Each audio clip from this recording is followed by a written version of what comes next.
दुसरं जे तळोद्यापासून अक्कलकुव्याचं जे गुजरात जिल्ह्यातील बॉर्डर अपूर्ण पर्यंत विकास कामे ऑक्टोबर अखेर पूर्ण करा. पालकमंत्री हसन मुश्रीफ यांचे निर्देश. तिथून पुढे 15 शिमोगा सप्टेंबरपर्यंत बंदोबस्त 100% प्रशासकीय मान्यता. नोव्हेंबरमध्ये सर्व कामे प्रत्यक्ष सुरू करण्याचे नियोजन. जर तोरणमाळ पर्यटन, दक्षिण काशी प्रकाशा आणि ग्रामीण पायाभूत सुविधांच्या विकासाला प्राधान्य.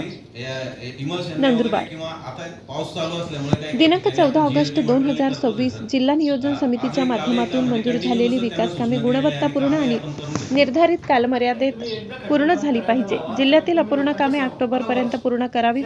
जिल्हा वार्षिक योजना 2026-27 अंतर्गत 70% कामांना ऑगस्ट अखेर तर 100% कामांना 15 सप्टेंबर 2026 पर्यंत प्रशासकीय मान्यता द्यावी. त्यानंतर निविदा प्रक्रिया वेळेत पूर्ण करून नोव्हेंबर 2026 मध्ये सर्व कामे प्रत्यक्ष सुरू करावी, असे निर्देश राज्याचे वैद्यकीय शिक्षण मंत्री तथा नंदुरबार जिल्ह्याचे पालकमंत्री हसन मुश्रीफ यांनी दिले. जिल्हा नियोजन समितीची बैठक आज पालकमंत्री श्री मुश्रीफ यांच्या अध्यक्षतेखाली पार पडली. जिल्हा वार्षिक योजना 2026-27 साठी एकूण 712 कोटींचा नियत व्यय मंजूर आहे. त्यापैकी ₹427 कोटींची तरतूद प्राप्त झाली असून 94 कोटींची तरतूद वितरित करण्यात आली आहे. तोरणमाळ पर्यटन विकासाला चालना. तोरणमाळ पर्यटन क्षेत्राच्या सर्वांगीण विकासासाठी जिल्हा नियोजन समितीच्या माध्यमातून भरघोस निधी उपलब्ध करून देण्यात येणार आहे. पहिल्या टप्प्यात यशवंत तलाव परिसराचा विकास करण्यात येईल. त्याचबरोबर तोरणमाळमधील आवश्यक पायाभूत सुविधांचा विकास करून तोरणमाळ फेस्टिवल आयोजित करण्याच्या दृष्टीने नियोजन करावे, अशा सूचना पालकमंत्री श्री मुश्रीफ यांनी दिल्या.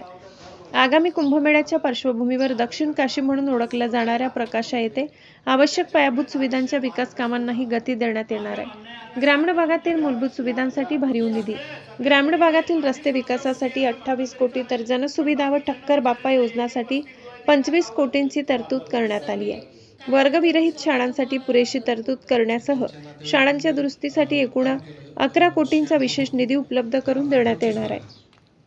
शिवाय उपलब्ध बचतीनुसार पुनर्विनियोजनातून जिल्ह्यातील ग्रामीण रस्ते, स्मशानभूमी, वर्गखोल्यांचे बांधकाम आदी कामांसाठी प्राधान्याने निधी उपलब्ध करून देण्यात येणार आहे. कृषी प्रक्रिया उद्योगांना प्रोत्साहन. जिल्ह्यातील शेतकरी आणि कृषी प्रक्रिया उद्योगांना चालना देण्यासाठी कृषी प्रक्रिया उद्योगांना प्रोत्साहन द्यावे. शेतकरी उत्पादक संस्थांसमोरील अडचणी दूर करून त्यांना अधिक सक्षम करावे, अशा सूचनाही पालकमंत्र्यांनी दिल्या. तसेच जिल्ह्यातील भूजल पातळी वाढविण्यासाठी विशेष प्रयत्न करण्याचे निर्देश त्यांनी संबंधित यंत्रणांना दिले. जिल्ह्यातील 125 गावांमध्ये अभ्यासिका व वाचनालय सुरू करण्यात आली आहे. या नाविन्यपूर्ण उपक्रमाची दखल घेत प्रधानमंत्री पुरस्कारासाठी नामांकन करण्यात आले. तसेच जिल्ह्यातील प्रमुख शासकीय कार्यालयांमध्ये सौर ऊर्जा संयंत्रणे बसविण्यात आल्याची माहिती बैठकीत देण्यात आली. सर्व विभागांनी परस्पर समन्वयाने काम करून मंजूर निधीचा नियोजनबद्ध आणि परिणामकारक वापर करावा. प्रत्येक विकास काम निर्धारित काल मर्यादेत आणि गुणवत्तापूर्ण पद्धतीने पूर्ण करावे, असे निर्देश पालकमंत्री श्री मुश्रीफ यांनी दिले. यावेळी विधान परिषद सदस्य चंद्रकांत रघुवंशी, किशोर दराडे, विधानसभा सदस्य राजेश पाडवी, आमशा पाडवी, जिल्हाधिकारी डॉक्टर मिताली सेठी, जिल्हा परिषदेचे मुख्य कार्यकारी अधिकारी नमन गोयल, जिल्हा पोलीस अधीक्षक अश्विनी सानप, जिल्हा नियोजन समिती अधिकारी शशांक काळे यांच्यासह लोकप्रतिनिधी, पदाधिकारी आणि विविध विभागाचे अधिकारी उपस्थित होते.